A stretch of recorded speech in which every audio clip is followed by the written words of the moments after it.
ចម្លែករបស់ប្រទេសថៃដែលមានខ្លះស្រដៀងនឹងប្រទេសខ្មែរដែរហើយខ្លះទៀតមានតែក្នុងប្រទេសថៃតែប៉ុណ្ណោះជាតិសាសនាក៏មានប្រពៃណីទំនៀមទម្លាប់និងជំនឿរបស់ពួកគេរៀងៗខ្លួនអ្វីដែលពួកគេជឿជួនកាលហាក់មិនសមទំនោរសម្រាប់ជនសាសន៍ដទៃប៉ុន្តែវាពិតជាធ្លាប់កើតមាននៅក្នុងប្រជាជាតិគេប្រកាសមែនទើបបានជាគេជឿទោះបើជាមិនជឿក៏មិនមានន័យថារឿងរ៉ាវទាំងនោះមិនបានកើតឡើងនោះទេចំពោះប្រជាជនថៃពួកគេមានប្រពៃណីអរិយធម៌វប្បធម៌ជាយូរយារណាស់មកហើយក្នុងចំណោមបណ្ដាប្រទេសអាស៊ីអបិយជំនឿជាច្រើនដែលតាក់ទងទៅនឹងព្រលឹងខ្មោចសំណាងអាក្រក់ហើយខ្លះទៀតពាក់ព័ន្ធនឹងបុព្វបុរសរបស់ពួកគេខាងក្រោមនេះគឺជាអបិយជំនឿប្លែកៗមួយចំនួនដែលខ្លះស្រដៀងទៅនឹងខ្មែរយើងហើយមួយចំនួនទៀតគឺមានតែនៅក្នុងប្រទេសថៃតែប៉ុណ្ណោះទី1ខ្មោចប្រាប់លេខឆ្នោតខ្មោចឬក៏គេហៅថាព្រលឹងអ្នកស្លាប់គឺដើរតួយ៉ាងសំខាន់នៅក្នុងវប្បធម៌និងជំនឿរបស់ជនជាតិថៃពួកគេជឿថាព្រលឹងមនុស្សស្លាប់អាចទាយដឹងអំពីលេខឆ្នោតយ៉ាងពិតប្រាកដដូច្នោះពួកគេ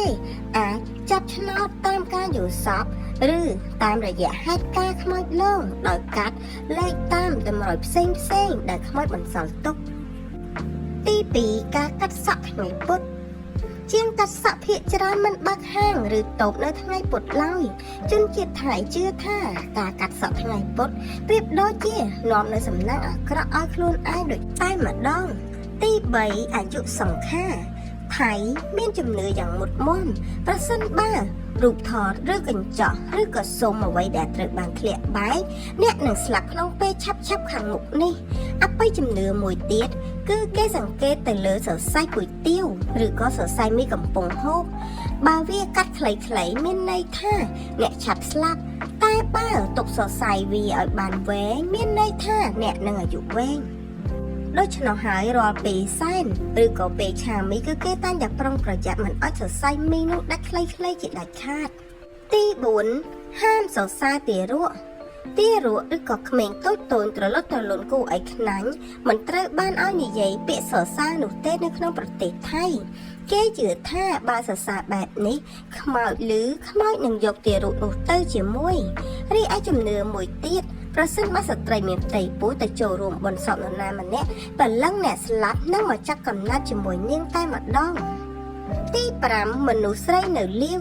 ស្ត្រីដែលនៅលាវទាំងឡាយណាដែលច្រៀងពេលចំអិនម្ហូបឬក៏ពេលកំពុងញ៉ាំអាហារគឺនាងនឹងបានប្តីចាស់ជាមិនខានទី6អលង្ការដែលអាចរ៉ាប់រងនៅគ្រោះថ្នាក់អ្នកទំនងជាធ្លាប់បានឃើញជនជាតិថៃពាក់ចិញ្ចៀនរូបព្រះពុទ្ធឬក៏បន្តោងខ្សែករូបព្រះពុទ្ធដែលឆ្នៃអំពីមាសប្រាក់ប្រហាក់ប្រហែលទៅនឹងខ្មែរយើងដែរនោះបានន័យថាមិនមែនជាគ្រឿងអលង្ការតុបតែងប៉ុណ្ណោះទេគឺគេមានជំនឿថាវាមានអំណាចពិសិដ្ឋអាចការពារគ្រោះថ្នាក់ការពារជំងឺដង្កាត់និងការពារឲ្យពួកគេមានអាយុវែងថែមទៀតផងទី7តកែយំប្រសិនបើសត្វតកែយំមុននឹងអ្នកចង់ចាក់ចេញទៅក្រៅគេចាត់ទុកជាសញ្ញាព្រមាននឹងមានរឿងអ្វីកើតឡើងជាមិនខានដូច្នោះហើយប្រសិនបើលើតកែយំគេហាមមិនឲ្យចេញពីផ្ទះជាដាច់ខាតទី8ហាមមើលក្រោមចន្លោះជើង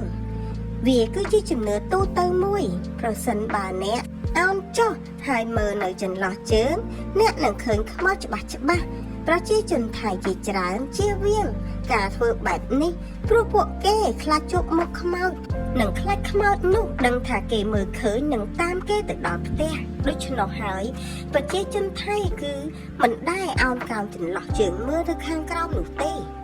តើលោកអ្នកយល់យ៉ាងណាដែរចំពោះជំនឿចម្លែកទាំង8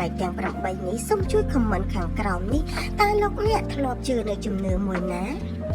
សូមអរគុណសម្រាប់ការតាមដាននៅវីដេអូរបស់យើងខ្ញុំហើយបើសិនបើលោកអ្នកចង់បាននៅវីដេអូក្រោយៗទៀតសូមជួយ Subscribe និងជួយ Like ឬក៏ Comment នៅវីដេអូនេះ